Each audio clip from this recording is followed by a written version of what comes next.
오늘 말씀은 마태복음 21장 18절에서 22절까지 말씀입니다.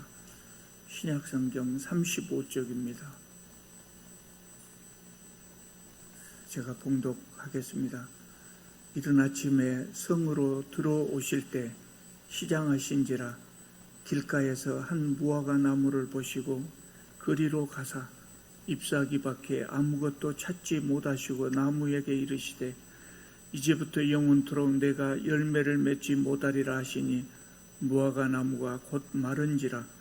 제자들이 보고 이상히 여기어 이르되 무화과 나무가 어찌하여 말랐나이까. 예수께서 대답하여 이르시되 내가 진실로 너희에게 이르노니 만일 너희가 믿음이 있고 의심하지 아니하면 이 무화과 나무에게 된 이런 일만 할 뿐 아니라 이 산더러 들려 바다에 던져지라 하여도 될 것이요 너희가 기도할 때 무엇이든지 믿고 구하는 것은 다 받으리라 하시니라. 아멘. 오늘은 마태복음에서 아마 가장 이해하기 어려운 마른 무화과 나무 사건에 대해서 말씀드리려고 합니다. 성경 말씀을 읽을 때 대부분의 경우에 성도님들이 하나님의 말씀이다 이렇게 읽습니다. 하나님의 말씀이라고 생각하기 때문에 이해가 되든지 안 되든지 그냥 읽고 넘어가지요. 그런데 오늘 이 말씀은 성경에 대한 지식이 많이 있지 않은 사람은 참 이해가 하기가 어렵습니다. 그래서 목사의 설명이 필요한 그런 부분입니다. 예수님은 마태복음 19장 1절에서 갈릴리 지역을 떠나서 예루살렘을 향하여 가셨습니다. 그리고 이제 오늘 우리가 읽을 21장 1절을 보면 드디어 예루살렘에 도착하셨어요. 그래서 나귀를 타시고 영광스럽게 예루살렘에 입성하셨어요. 예수께서 그렇게 입성하신 후에 예루살렘에 입성하신 후에 21장 12절을 보면 성전에 들어가셨다 그랬어요. 성전에 들어가셔서 성전에서 매매하는 모든 사람들을 내쫓으시고 돈 바꾸는 사람들의 상과 비둘기 파는 사람들의 의자를 둘러 엎으셨다. 이렇게 성경은 기록하고 있어요. 이것이 바로 성전 정화 사건이라고 하는 그런 사건입니다. 줄거리가 이어집니다. 그러니까 줄거리를 기억하셔야 됩니다. 21장 맨 앞부분에서 나귀를 타시고 예루살렘에 입성하시는 모습이 쭉 기록되어 있습니다. 그리고 바로 이어서 성전에 들어가서 성전을 깨끗하게 정화하신 사건이 이어지고요. 그리고 그 다음에 바로 이어지는 사건이 오늘 우리가 함께 읽은 본문 말씀입니다. 18절부터 읽었죠. 18절 다시 보시기 바랍니다. 이른 아침에 성으로 들어가실 때 시장하신지라 그랬습니다. 이른 아침에 성으로 들어가셨다고요. 여기에서 말하는 성은 물론 예루살렘 성을 말합니다. 예수님은 예루살렘에 가시면 어디에서 주무셔야 될 거 아니에요. 어딘가에 주무셔야 될 거예요. 지금처럼 여관이나 호텔을 이용할 수 있는 상황이 그때는 아니죠. 그래서 예수님은 예루살렘에 가시면 주로 어디서 주무셨냐면 베다니에 있는 나사로 집에서 머무르신 경우가 많았어요. 예루살렘에서 베다니까지 그 거리가 약 3km 정도 된답니다. 그러면 지금 우리들은 3km만 돼도 옆에 승용차가 있으니까 바로 차를 타고 가지요. 그런데 옛날 사람들은 3km 정도는 그냥 편하게 걸어 다녔어요. 그 정도는 왕래하기에 불편하지 않았을 겁니다. 그래서 예수님은 예루살렘에 가시면 예루살렘의 일을 보시고 베다니에 가서 주무시고 또 아침이 되면 예루살렘에 오시고 이렇게 베다니에서 예루살렘까지 출퇴근을 하셨단 말이죠. 그래서 이날도 베다니에서 주무시고 예루살렘을 향하여서 지금 가시는 길이에요. 이 줄거리를 오늘 우리가 함께 읽었던 그 줄거리를 여러분 머릿속에 다 기억이 안 나실지 모르니까 간단하게 요약을 해보겠습니다. 예루살렘 성으로 가시는 동안에 시장길을 느끼셨다고 그랬어요. 시장하셨어요. 근데 마침 길가에 무화과 나무가 있었어요. 그래서 먹을 만한 열매가 있는지 가서 살펴보았다고 했습니다. 아무것도 없었어요. 그래서 무화과 나무를 보고 저주를 하십니다. 예수님이. 전후 사정 설명이 별로 없어요. 저주를 하십니다. 이제부터 영원토록 내가 열매를 맺지 못하리라. 이렇게 무화과 나무를 저주하십니다. 그랬더니 무화과 나무가 곧 말라 죽었다. 이것이 이 사건의 줄거리입니다. 이 이야기만 보면은요, 예수님이 이상하셔요. 이해가 잘 안 돼요. 예수님의 그 행동이 이해가 잘 안 돼요. 굉장히 개팍스러운 분으로 보이셔요. 죄송한 표현이지만 무화과 나무가 뭔 죄가 있습니까? 마가복음에 보면 그때는 무화과 나무가 열매를 맺을 때가 아니라고 그랬어요. 더욱이 열매를 맺을 때도 아닌데 예수께서 무화과 나무를 보시고 열매가 없다고 나무를 저주하시고 그래서 죄 없는 나무가 말라 죽었더라. 이런 이야기입니다. 그러니까 이해가 잘 안 가요. 예수님의 성품이 정말 훌륭하신 분이 아닙니까? 그런데 이 이야기를 보면 도저히 예수님이 하셨다고 이해가 안 가요. 그래서 많은 성도님들이 이 부분을 어렵게 생각하시는 겁니다. 제가 늘 말씀드리지만 성경 말씀을 이해하려면 전후 문맥을 다 살펴봐야 돼요. 근데 마태복음의 이 사건은 전후 문맥을 열심히 쳐다봐도 잘 이해가 안 가요. 왜냐하면 이 사건에서 요약된 부분, 간략하게 요약된 부분이 있어요. 생략된 부분이 있어요. 그래서 이해가 잘 안 가는 겁니다. 근데 마가복음을 보면 이 사건을 생략하지 않고 처음부터 마지막까지 비교적 자세하게 설명하고 있어요. 그래서 저는 마가복음을 보면서 여러분에게 설명을 드리려고 합니다. 마가복음 11장에가 똑같은 이 사건이 나와 있거든요. 11장을 보면 1절에 예수께서 나귀를 타시고 영광스럽게 예루살렘 성에 입성하신 것이 21장 1절하고 똑같이 마가복음 11장 1절에 나옵니다. 그리고 11절을 보면 성전으로 가셔서 모든 것을 둘러보셨다 그랬어요. 둘러보셨는데 이제 날이 저물어서 그날은 그냥 베다니로 퇴근을 하신 거예요. 그리고 그 이튿날 베다니에서 예루살렘으로 가시는 길에 무화과 나무를 보시고 나무를 저주하십니다. 그리고 그 길로 성전에 가셔서 성전 안에서 장사꾼들을 내쫓으시고 환전상에 상을 엎으시고 성전을 정화하십니다. 그리고 그 다음날 20절에 보면 그 다음날 아침에 무화과 나무 앞을 지나가면서 보니까 무화과 나무가 뿌리채 말라 있었다 그랬습니다. 두 복음서가 다르죠. 마태복음 21장을 다시 한번 볼까요? 마태복음 21장에는 요약에서 이렇게 나옵니다. 1절에서 예루살렘에 입성하십니다. 그리고 12절에 성전 정화를 하십니다. 그리고 베다니에 가서 주무십니다. 그리고 다음날 아침에 무화과 나무를 저주하시고 그래서 나무가 말랐더라. 이렇게 비교적 간단하게 기록됐습니다. 근데 마가복음 11장은 어떻게 됩니까? 예루살렘에 입성하시고 바로 그날 예루살렘에 입성하신 날 성전을 둘러보시고 베다니에 가서 주무셨어요. 그리고 다음날 아침에 나오시면서 무화과 나무를 저주하시고 그리고 그 길로 성전에 가서 성전을 정화하셨어요. 그리고 그 다음날 아침에 일어나서 예루살렘을 가다가 보니까 그 무화과 나무가 뿌리채 말라 있었다. 이렇게 기록하고 있어요. 두 복음서 기록이 다르죠.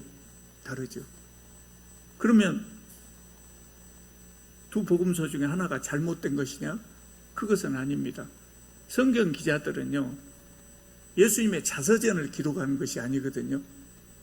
예수님의 자서전을 그대로 기록하려고 하시는 것이 아니에요. 예수께서 말씀하시고 행동하신 것을 통해서 성경의 기자들이 우리에게 어떤 메시지를 전달하고 싶어 해요. 그 메시지를 전달하기 위해서 필요한 부분은 보충하기도 하고 때로는 생략하기도 하고 그럽니다.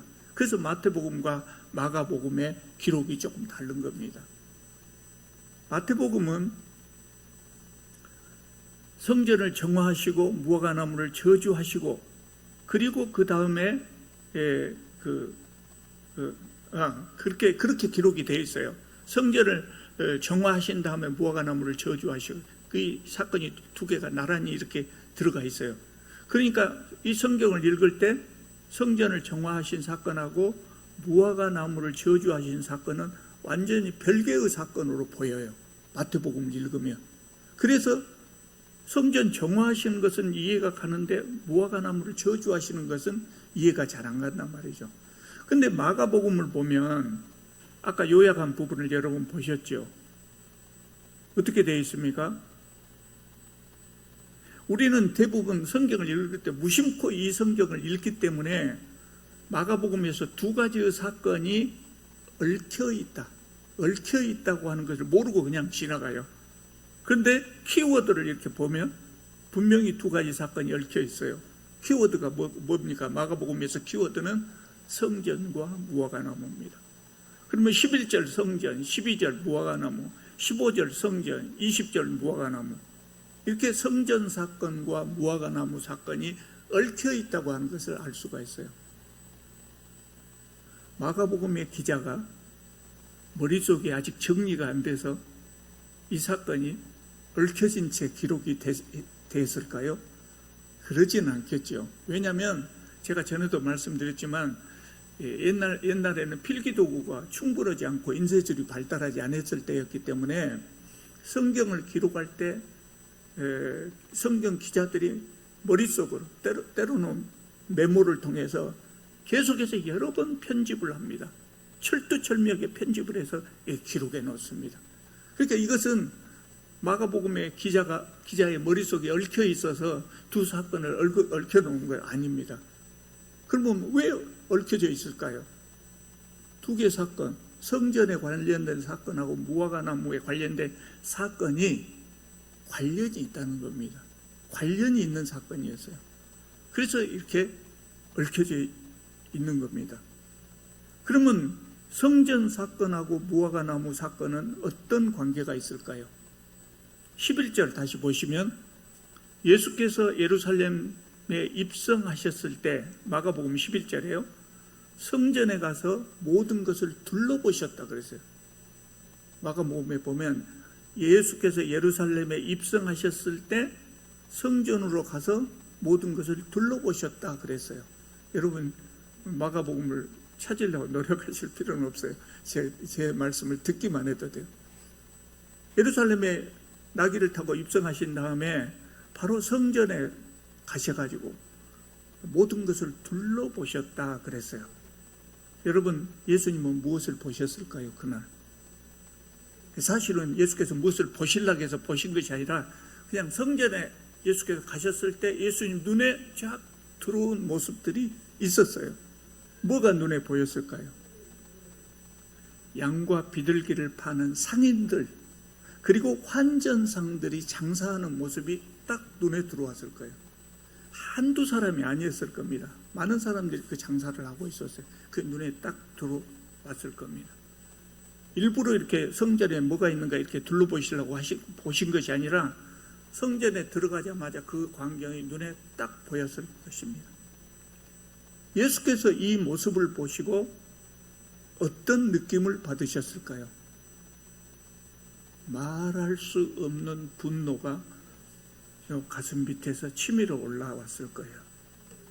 말할 수 없는 분노가 그 장사하는 모습을 보고 말할 수 없는 분노가 치밀어 올라왔을 거예요.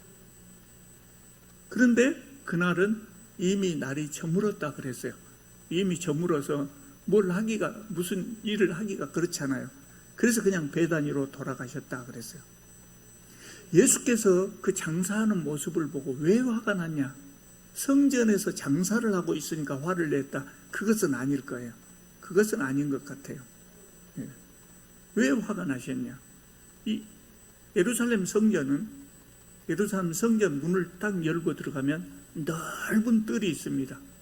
그리고 그 뜰 가운데 성전이 세워져 있습니다. 이 넓은 뜰, 예루살렘 바깥 문에 들어가서 성전에 가기까지 있는 그 넓은 뜰을 이방인의 뜰이라고 보통 부릅니다. 사람들이 장사판을 벌린 곳이 바로 이방인의 뜰이었습니다. 6월절이 되면, 이때가 6월절이었는데 6월절이 되면 유대인 성인 남자들은 전국 각지에서, 심지어 다른 나라에서 사는 사람들까지도 예루살렘 성전으로 모입니다. 예루살렘 성전에 예배드리기 위해서 모입니다. 신명기를 보면 원래 제사를 드릴 사람은 자신의 희생물을 자기가 직접 가지고 갔어요. 예루살렘 성전에 희생 제물을 그 제사를 드리기 위해서 희생 제물을 자기가 가지고 갔다고요. 그리고 레위기에 보면 희생 제물은 어떤 제물이어야 돼요? 흠없고 깨끗한 것이어야 돼요. 흠없고 깨끗한 것. 그런데 예루살렘에서 멀리 떨어져 있는, 심지어는 외국에서부터 오는데 그것이 가능하겠습니까?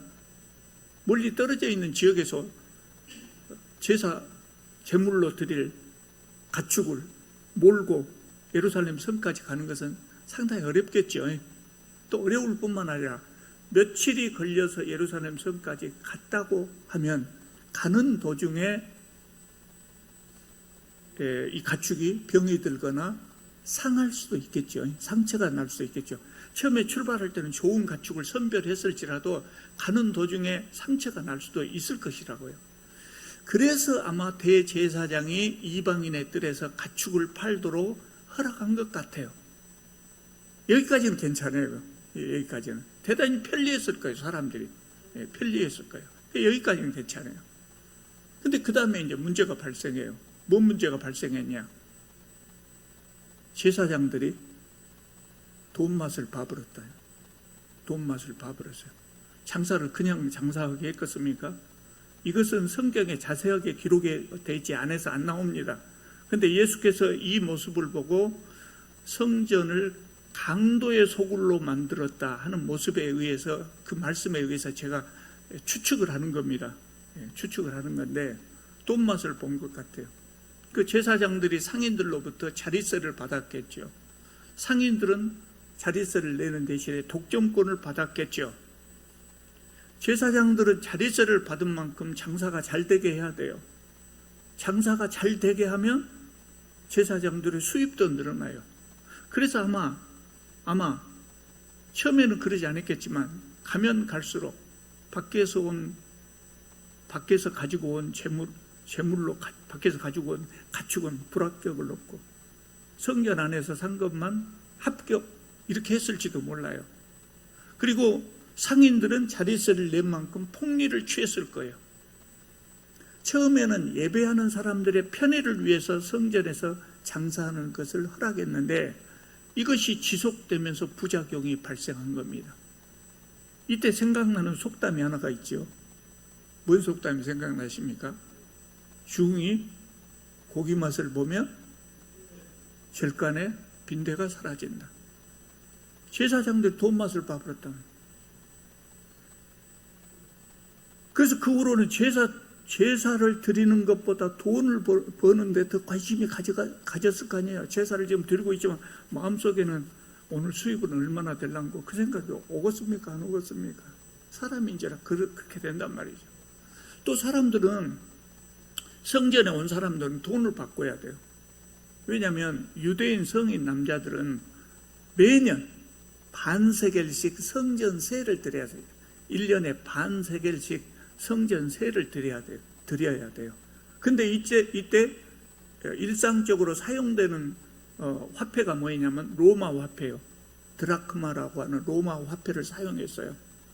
그런데 드라크마에는 우상 숭배자인 가이사, 시저의 얼굴이 새겨져 있어요. 그래서 그 돈은 성전 안에서 쓰면 안 되는 거예요. 그래서 히브리 사람의 화폐인 세겔로 환전을 해야 돼요. 그 환전 상들은 제사장들에게 자리를 얻기 위해서 자리세를 또 냈을 거 아니에요. 그럼 자리세를 낸 만큼 폭리를 취했다 그 말입니다. 제사장들은 백성들이 좋은 재물을 가지고 정성껏 하나님께 예배를 드리도록 돕는 일에 최선을 다해야 함에도 불구하고 돈을 모으는데 정신이 팔려 있었어요. 제사장들에게 하나님은 뒷전이고 돈이 먼저였단 말이죠. 제사장들은 이미 하나님이 아니고 재물을 섬기고 있었던 것이에요. 그래서 예수께서 이 부패하고 타락한 제사장들과 상인들에 대하여 분노하신 겁니다. 성전은 하나님께 예배드리는 곳이잖아요. 그러면 성전은 누구를 위한 것이 돼야 돼요? 성도들을 위한 것이 돼야 돼요. 특히 이때는 이스라엘 사람들이죠. 특히 이스라엘 사람들 중에 누구를 위한 것이 돼야 되겠습니까? 하나님이 가장 아끼시고 사랑하는 가난하고 힘없는 백성들을 위한 장소가 되어야 한다 그 말입니다. 그럼에도 불구하고 종교 지도자들이 성전을 이용해서 백성들을 수탈하고 재물을 탐했습니다. 예수께서 보시기에 그것은 제사장의 모습이 아니고 강도의 모습이었다 그 말입니다. 그래서 예수께서 성전을 향해서 뭐라고 말해요? 너희는 성전을 강도의 소굴로 만들었도다. 탄식하셨어요. 이날 탄식하셨어요.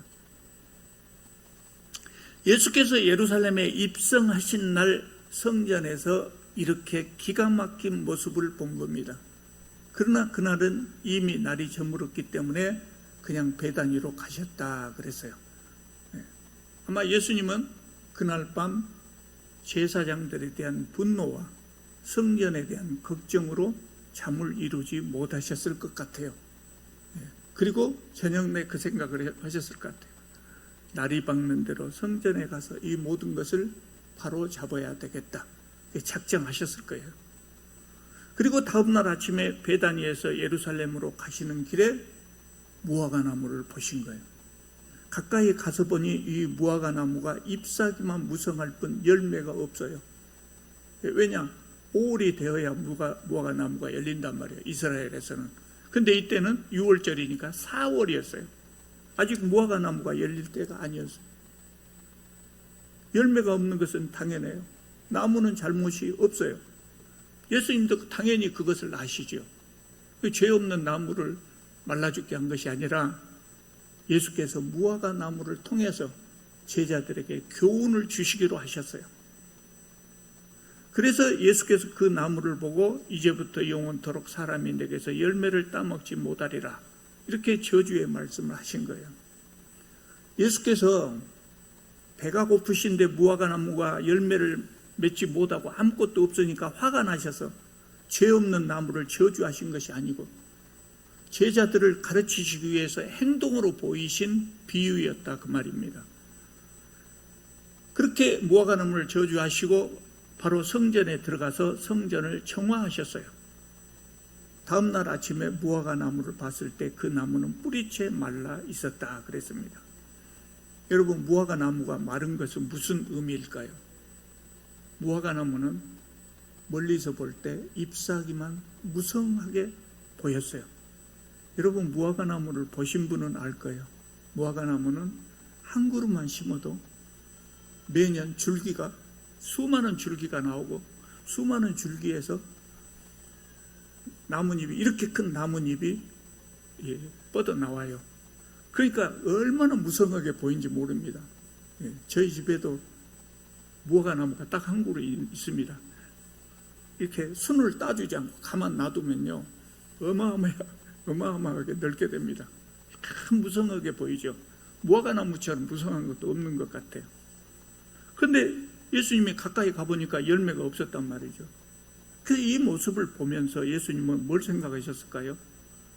예루살렘 성전을 생각하신 거예요. 매우 크고 아름다웠어요. 매우 크고 예루살렘 성전은 그 당시에 예루살렘 성전을 보지 않은 사람은 아름다운 것에 대해서 말하지 마라. 그럴 정도로 예루살렘 성전이 크고 아름다웠다 그래. 그리고 그곳에서 예배를 집전하는 제사장들은 옷을 쫙 갖춰 입고 매우 거룩하게 보였어요. 그러나 성전은 더 이상 하나님의 집이 아니었고 가난한 백성들을 착취하는 강도 소굴이 되어 있었단 말이죠.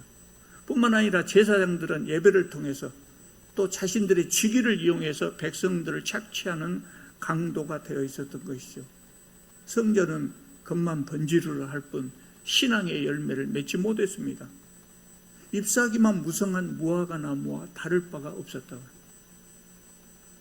아마 예수님은 무화과 나무에 가까이 가셔가지고 잎사귀만 무성한 그 무화과 나무를 보셨을 때 이 위에 겉만 번지르르한 성전의 모습이 오버랩돼서 아마 보이셨을 거예요. 예수께서 무화과 나무를 저주하신 것은 본질을 상실한 종교에 대한 분노를 표현하신 거예요. 그러니까 그날 예수께서 저주하신 것은 사실은 무화과 나무가 아니고 뭐예요? 성전을 저주하신 거예요.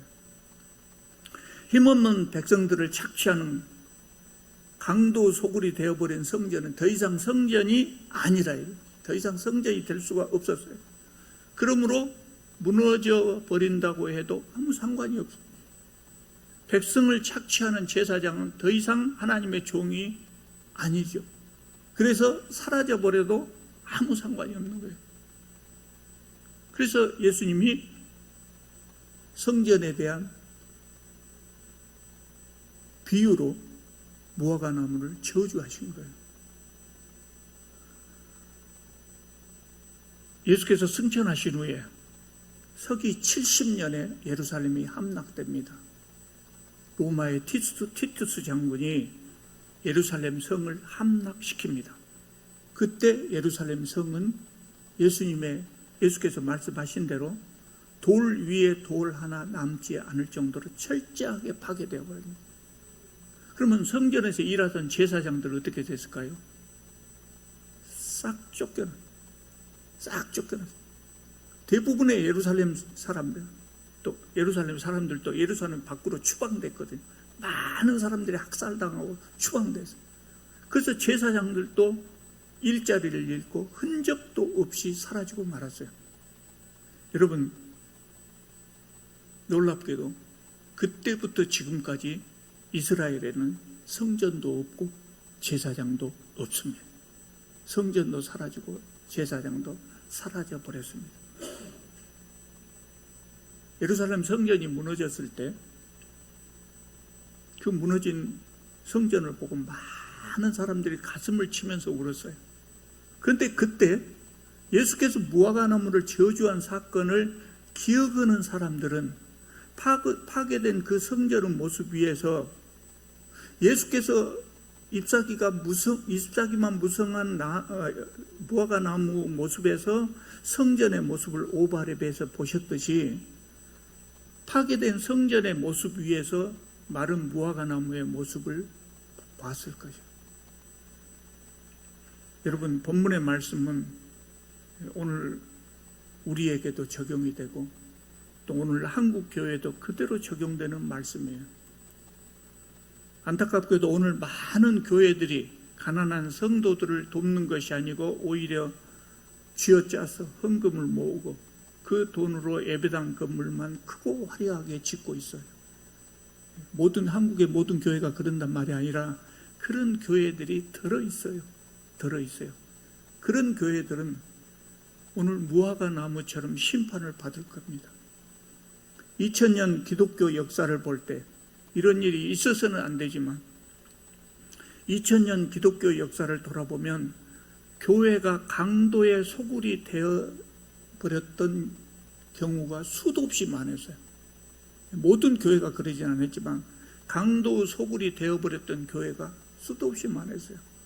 지금도 한국에는, 한국 교회 중에는 그런 교회들이 들어있지요. 우리는 그래서 기도 많이 해야 됩니다.